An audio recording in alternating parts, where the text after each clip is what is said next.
a picture on where interest rates are going, but this is the first one.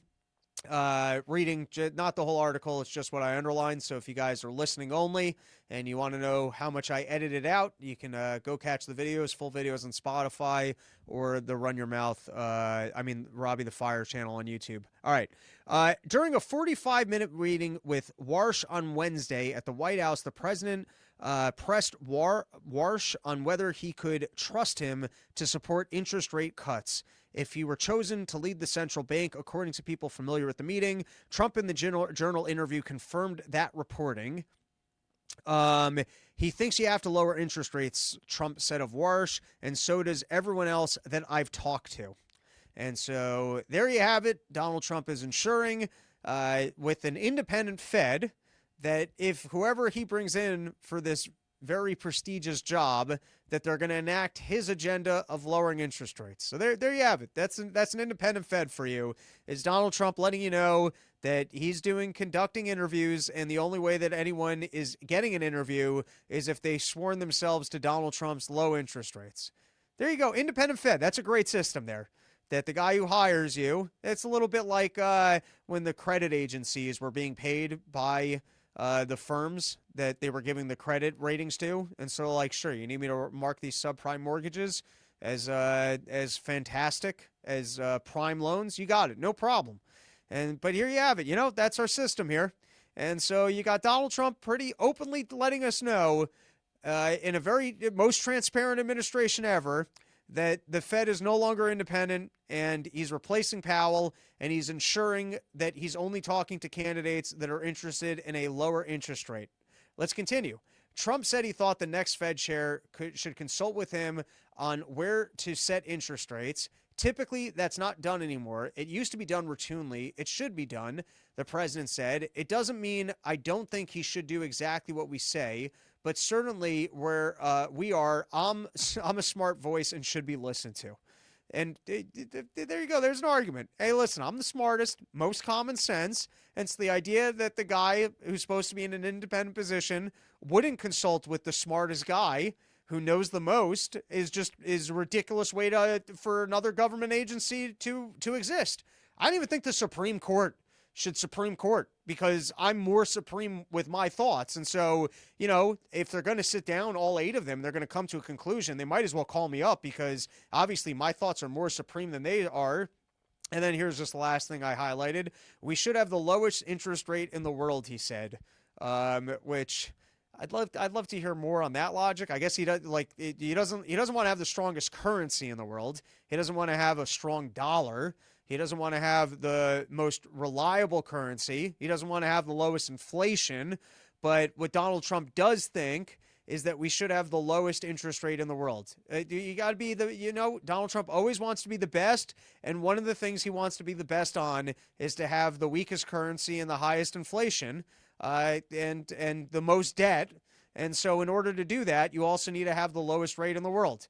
And so when he's hiring now, he needs to make sure that there's other people who are as smart as he are, and they understand that the only way that America can be successful is if we're competitive against other countries that basically just peg their interest rates to us anyways.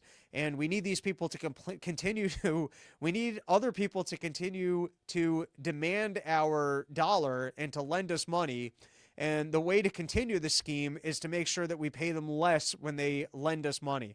But listen, Donald Trump's the smartest. So, if we're not understanding it, it's because we just don't get Donald Trump's brilliance. All right. And then this just one random line. It made me laugh, but this is from another Wall Street Journal article. Fed officials diverge over inflation risks. And so apparently, usually when they vote, they are all in line. I think on the last vote it was different because there was one dissenting opinion. This one was even rarer because I believe there were 3 dissenting opinions. Yeah, the central bank voted 9-3. So I think it's pretty rare on an interest rate vote that you do have 3 dissenters. But I just love this line. All right, everyone brace yourselves. If we can just get the dust out of the air, fundamentally, rates can go down a fair amount from where they are today. Does anyone know what the fuck that means? There are a bunch of words in there. I don't know what he means by dust out of the air. I don't know what he means by that. I don't know how getting dust out of the. I mean, listen, I'm not so autistic that I think he is literally referring to dust in the air. I think he's referring to something in the something in the economic environment that he wants to refer to as dust in the air. And I don't know what this distorted signal is that he thinks is getting in the way of lowering interest rates. Maybe he thinks that the faulty data about stronger jobs is the dust in the air, and that our economy is actually doing much worse than it is. And since Donald Trump temporarily shut down the government, and we don't have great economic reporting right now, we have dust in the air of us thinking that our economy is doing better than it is. And so really, we're not at risk for inflation because we can really juice the economy right now. And so if we could just get the honest, maybe that's what he's referring to, is that we don't have good numbers right now. Even Powell said that he thinks that employment is currently overstated, and that's why they're lowering interest rates. I'm also kind of working off headlines, but then again, sometimes I just remember these things because I remember the three and I had glanced at this. But if I've ever read a statement and I'm like, I don't know, I mean, it's fun. This is a guy, Goldsby. I think is he one of the Fed people? Yeah, that's the Chicago Fed president, Austin Goldsby. So this is the Chicago Fed president, as reporting to the Wall Street Journal. If you were looking for more clarity about the interest rate in our economy, the quoted sentence to give you better clarity on it is that if we can just get the dust out of the air, fundamentally, that's a fun word to throw in there, rates can go down a fair amount. Also, a fair amount. How do you want to define fair amount? What are the fundamentally? What are the fundamentals of this new economic indicator of dust in the air? All right, maybe you guys aren't as much of a fucking nerd as I am that you just thought that was a hilariously nonsense statement. All right, let's just skip this one. But